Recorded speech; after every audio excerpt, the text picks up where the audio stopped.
hazardous waste management. So first and foremost, how do we identify that the waste is hazardous? Am I audible to everybody? Yes, ma'am. Okay.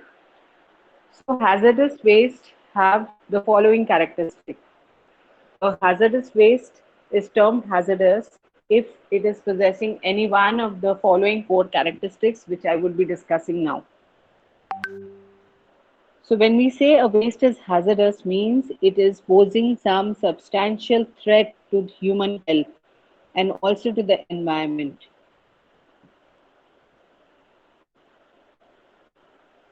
Okay. So if it is possessing characteristics like reactivity, ignitability, corrosivity, and toxicity, then these wastes are termed hazardous. So in order to, can I stop for the letters? Okay, that slide only I'm discussing. In order to characterize the waste as hazardous, the waste should possess at least one of these four properties. What are those? It should be reactive, it should catch fire easily, that should be ignitable, it should be corrosive or toxic. So any one of these is enough to characterize the waste as hazardous. Aritra স্লাইডটা তো ঠিক ছিল, ওটাই share করো। Ma'am ওর একটু network problem হচ্ছে। So any one of you can share if anybody is not having any problem. Anybody can share.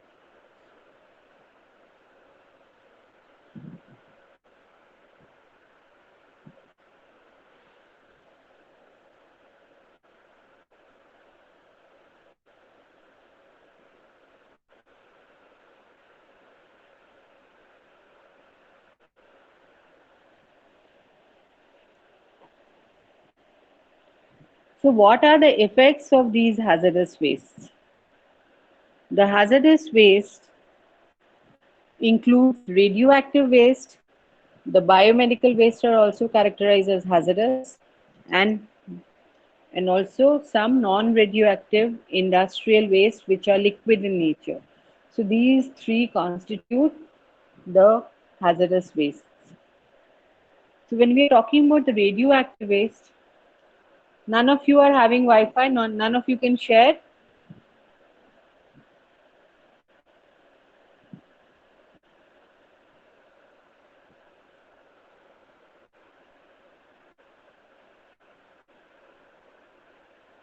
Gautami, can you not share the slide?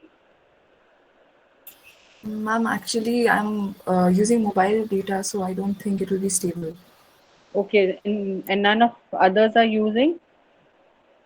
Nobody can share? Thank you, Rohit. Okay, please go to the next slide.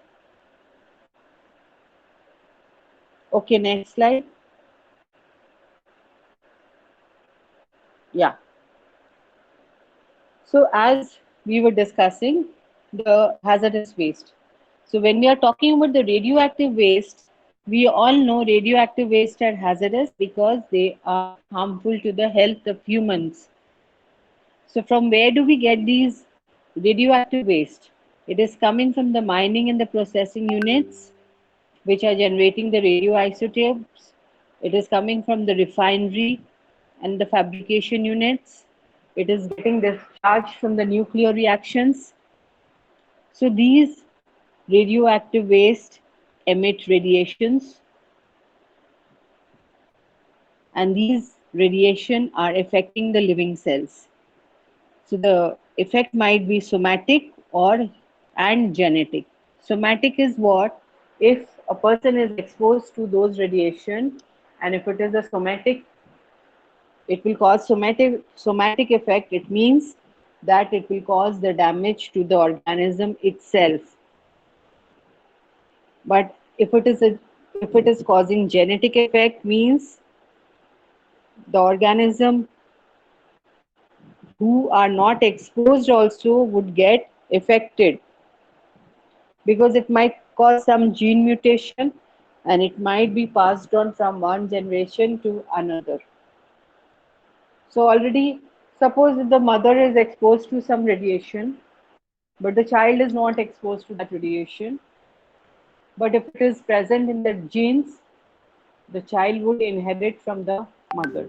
So this is how the gene mutations are causing the problems which is manifested as genetic effects. So how do we dispose of these radioactive wastes? So these radioactive wastes are disposed of how? So you have to select a site. When you are selecting a site, you have to take into account that about the climatic conditions of that area. There should not be any erosion by the wind, or there should not be flood over there, because you can dispose of the waste in ground or in the ocean. Soils are what? They are good absorber. They can absorb the radioactive radiations. So it is a very good option to dispose of the soil in the ground. But whenever we are selecting a site, we have to select the site so that if there is an erosion, what will happen? The waste, the radioactive waste can be spread to other areas. So we have to take into account they, how and what is the effect. If the radiations are not very, strong, then they take into account that if it is a low level radioactive waste, then they put it in a container, seal it, and then they design a repository where they bury it.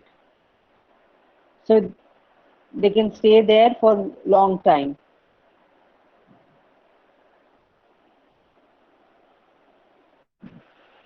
But if it is a low level, what they do is they keep it buried for 13 years and then they dispose of in the sea.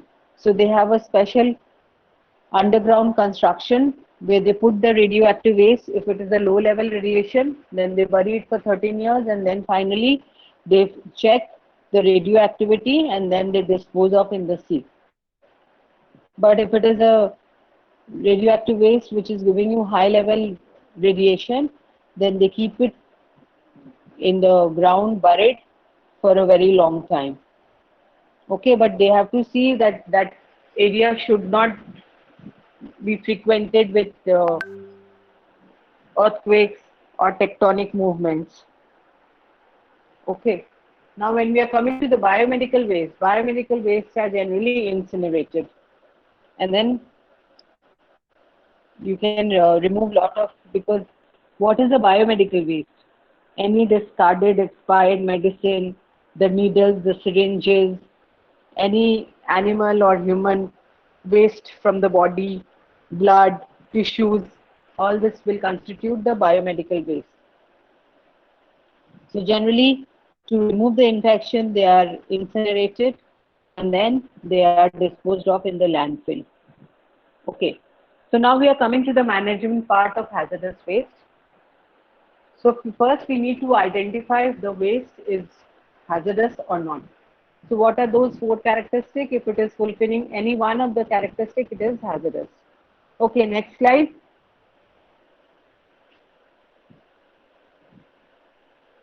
Then what will be that?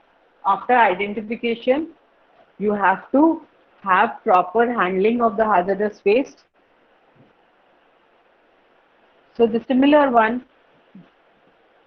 identification, and then they will be handled properly, then they will be transported, and then the treatment will be done. Okay. So after identification, what is the procedure of handling? Once a waste has been identified as hazardous, it has to be packed in accordance with the waste characteristic. They need to be labeled. Labeling also has to be done properly, giving the chemical composition, the date of generation, and the safety data sheet should be also attached with the label.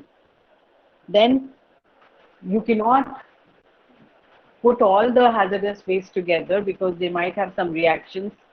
So you have to segregate them to avoid these chemical reactions.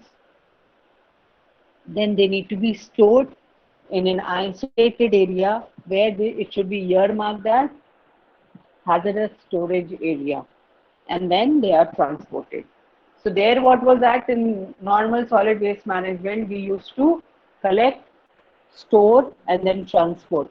But here there, there are more processes involved since it is hazardous, it is toxic to people and the environment. They have to be handled with care. So first we need to identify, and the handling process is elaborate where you need to package it in a proper packaging material according to the characteristic of the waste. They have to be labeled properly with the date of generation, its chemical composition, and whatever the safety data sheet you have to attach with it. And they need to be segregated. You cannot keep all the waste together because they might have some chemical reactions and that might be problematic. And then they are stored. And then when they are transported to a place where they will be treated. So the treatment of hazardous waste is physical, chemical, or biological. So these are the three treatment processes which are given to the hazardous waste. In physical process, you have physical treatments are done like osmosis, ion exchange, dialysis. So these are done according to the characteristic of the waste. Chemical process, you need to neutralize the waste. If it is an acid, if you neutralize it with a base, it becomes neutral. So we can dispose of. So making it, the point of this treatment is making the waste less hazardous. Okay. So if it is a base, we have to treat with an acid, so it becomes neutral, so it will not cause corrosivity. And in chemical treatment, again we have oxidation or reduction. So why these oxidation or reduction is carried out? Because some elements, if they are converted to higher oxidation state, they become less hazardous. Some some are less hazardous when they are converted to a lower oxidation state.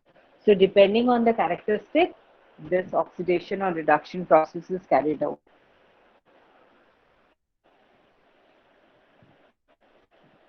And the third is chemical precipitation, where you can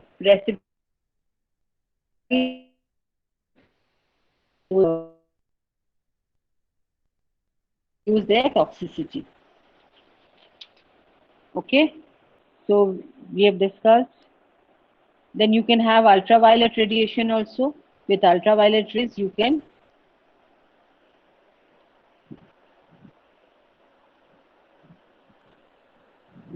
reduce the toxicity. So this goes with the chemical process. So now we are coming to biological process. Biological process, as the name is suggesting, we are using microorganisms. These are some of them which consume they decompose the organic waste, and also in the process they use up some heavy metals. So this way the toxicity is reduced. So, so this is what is we have discussed till treatment. Now after treatment, what is the next step? We have to do the disposal. Like in that we had discussed, the disposal was done through landfilling. Here we have secured landfilling. The land is secured so that since the waste is hazardous, if it is leaching, it will, cause lot of health impact. So this is done.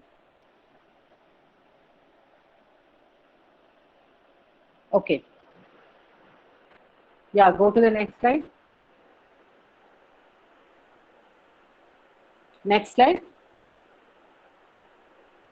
Okay, so what I discussed, the four characteristics of hazardous waste: ignitability, reactivity, corrosivity, and toxicity. Next. Okay. So what are the effects of hazardous waste? So groundwater contamination is a very big effect. Soil is contaminated and it is dangerous to the habitats, flora, fauna because of the toxicity. Next.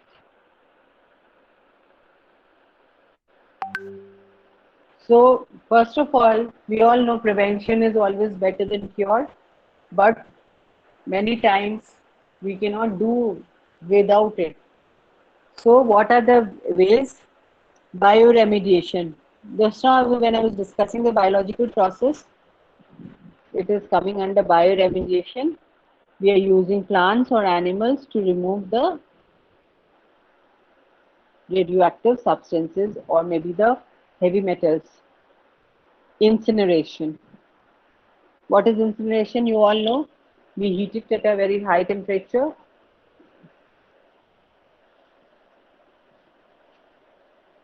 in a rotary kiln or a liquid injection incinerator, and then ash is generated and some flue gases are also coming out of it. Deep well disposal. So deep wells are constructed where you can dispose of the waste. Surface impoundments. Surface impoundments are also they build the surface impoundments. So they are what? They are the excavated areas where they store the liquid hazardous waste. And it is not permanent, it is temporary. At times they are also used for permanent storage and then they are covered as landfill.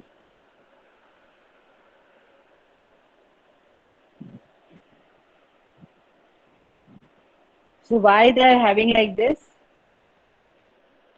Firstly, it is temporary.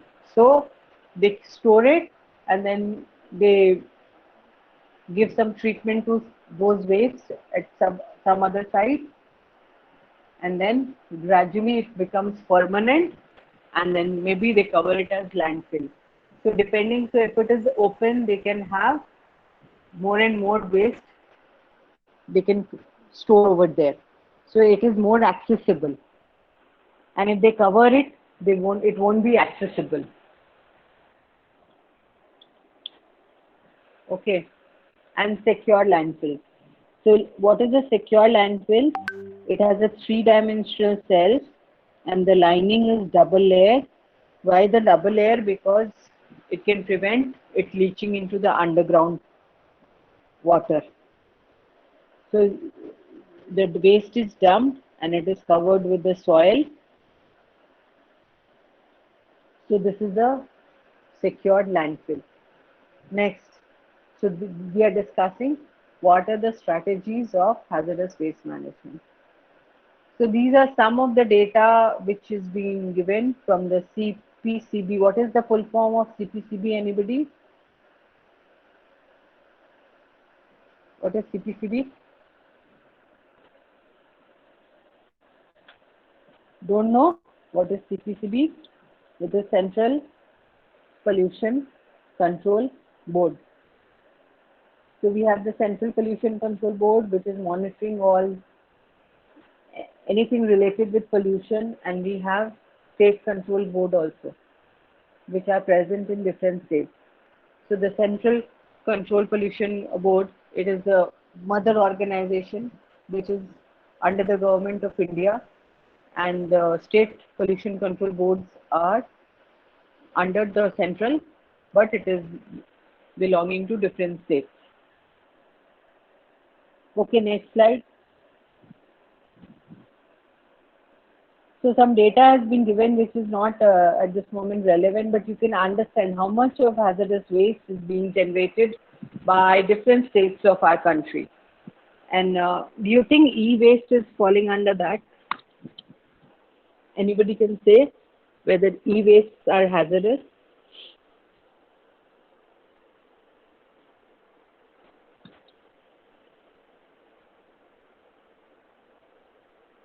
Next slide.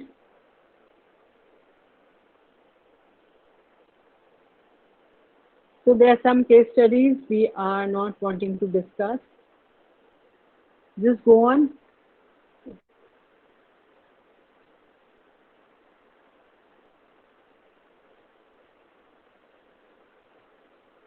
So if we can see how much of total MSW discard. So it is the data from Lucknow in the year 2011. So you see how much of plastics are being discarded. See, that is in 11. And in 2021, would you think this plastic would remain 18%? It might have doubled or maybe more than that. Next.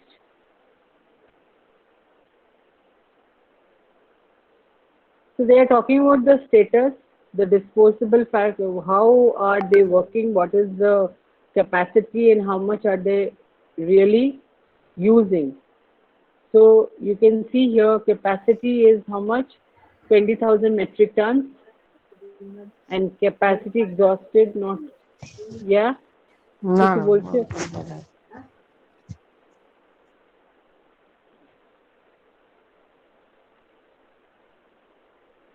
Okay. So what are the final disposal methods? If possible, we should try and reuse. Like I can give you an example. You must have done chemistry practicals.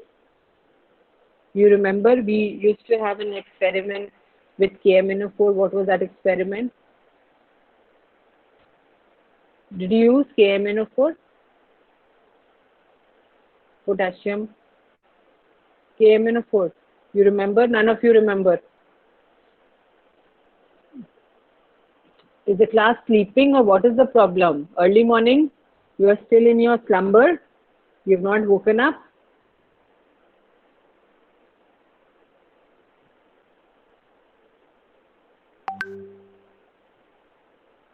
Are you not there or what? What is it? क्यों किसी ना बोले? How will I understand whether the message is going across you? Yes, ma'am. So when we are talking about recycling of the hazardous waste, like we have a tendency to take extra chemicals when we are doing experiment. Like maybe we'll require more. So when you are working in a group, if 4 of you are there, one of you is going to get some solutions. So you have a tendency to bring more and more, right? So and then after your experiment is done, you will see that maybe 50 ml or 100 ml of that solution which you got is getting wasted. So what is the fate of that solution? It goes to the sink, right? And we do not put it back in the stock because it might be contaminated. So if we do not do that, what we can do is instead of putting that in the sink, we can take it and store in a separate container. But at times, you people are in a hurry. You don't know whether you mixed it with something or not, some other solution. So this way, the experiment the other person would do will give an erroneous result. So we should try and do recycling of hazardous waste ourselves. So when we know that we might complete it with maybe 50 ml, instead of getting that 100 ml, we should think of getting only small amount. Become so this way we can try and recycle some hazardous waste. Okay, next. So how to minimize hazardous waste? First of all, we should try and the first priority should be in eliminating the use.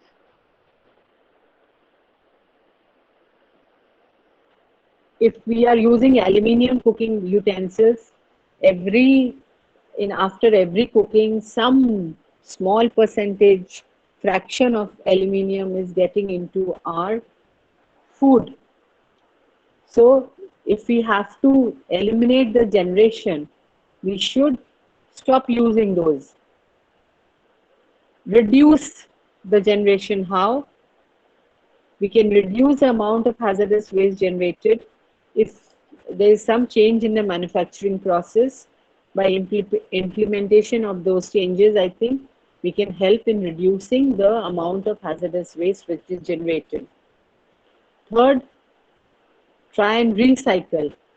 So how much of solvent and acids we are using, instead of disposing, before disposing, if we can use them, then we are trying to recycle. And then finally we need to treat and then dispose.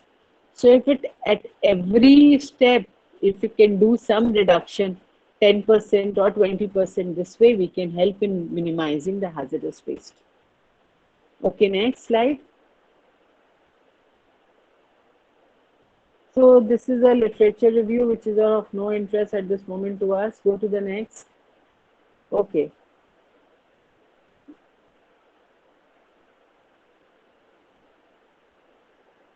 Okay, next. So see, we have around 116 incinerators. So what is the initiative taken for the hazardous waste management? So the government of India is taking so many initiatives. Let us see one by one. State governments are in process of identifying the hazardous waste disposal sites. Training programs have been being arranged, and they are planning to ban the import of hazardous waste which have beryllium, selenium, chromium. So chromium hexavalent is very hazardous.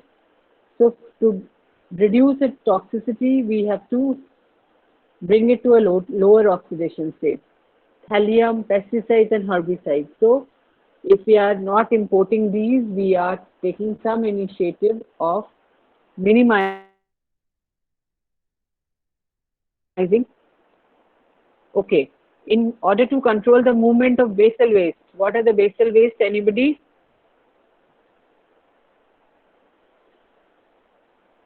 So there was a Basel Convention, which, like what developed countries were doing. Developed countries were dumping their waste to the developing countries.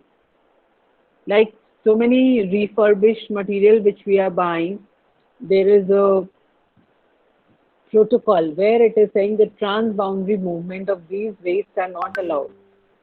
So they used to dump to the other smaller countries by saying that they are buying from them, but actually it was dumping. Then this convention, through this convention, they passed a rule that you cannot transport your e-waste or hazardous waste to some other poor country. Okay, so this was sorted in the Basel Convention. This is applicable to the e-waste also, and also to the import of cyanide and mercury waste, and also arsenic bearing waste. Next. তোমাদের next class কখন আছে?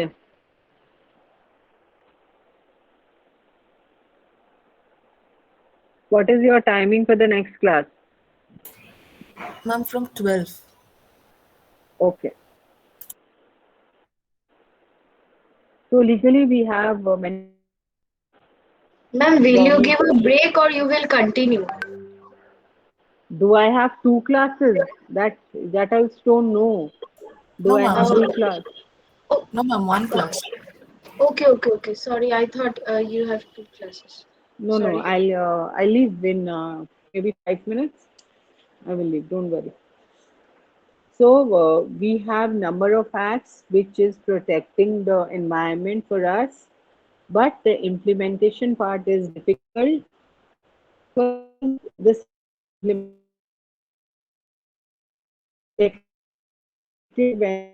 awareness among its citizens. So we have the Environment Protection Act of 1986. We have the Pollution Control Act of Air Pollution Prevention and Control Act of 1981. We have the Water Act of 1974 and the Wildlife Protection Act of 1972. So these are some of the legal bindings which we are having. There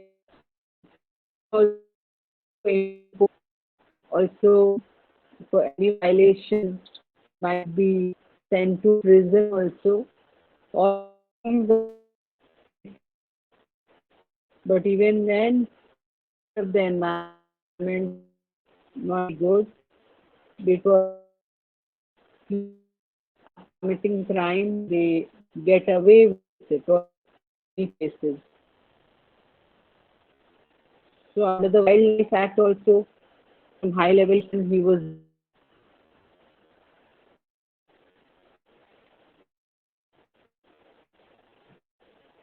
We do not know the acts are there. And then we have the Hazardous Waste Management Rule of 1989, which has been modified in 2016. Okay, next. Also, so what is the conclusion we can draw? That enforcement of environment law and regulation is very important. And we need to design the equipments or maybe process of manufacturing in such a way that we are generating less and try and use the products which are generated. And implementation of hazardous waste management regulations in establishment should be controlled and there should be no unscientific disposal. So that's all. আর কিছু আছে next slide reference. Okay, so we have completing land pollution. Maybe on Saturday I would share a link for the CA3. Okay, so please be informed and inform everybody, because if I am not getting the answers, marks will not be sent for the CA3, and I'm giving it early so that you can complete well in time. So most probably Shonibar I will share. And in case you have any problem in accessing, please inform me. Okay. Okay, ma'am. Take the attendance and you can leave. Thank you so much for joining. So section B, I would meet you on Monday, and section A, Wednesday, I have 2 classes, right? Yes, Section ma'am. A. So we can do one thing. Monday I meet section B, Wednesday I meet section A, and Friday you can have a combined class because there is only one class. Is it okay? Yes, ma'am. Okay. Thank you. Thank you, ma'am. Thank you, ma'am. Thank you, Thank ma'am. you, Rohit, for sharing. Thank you.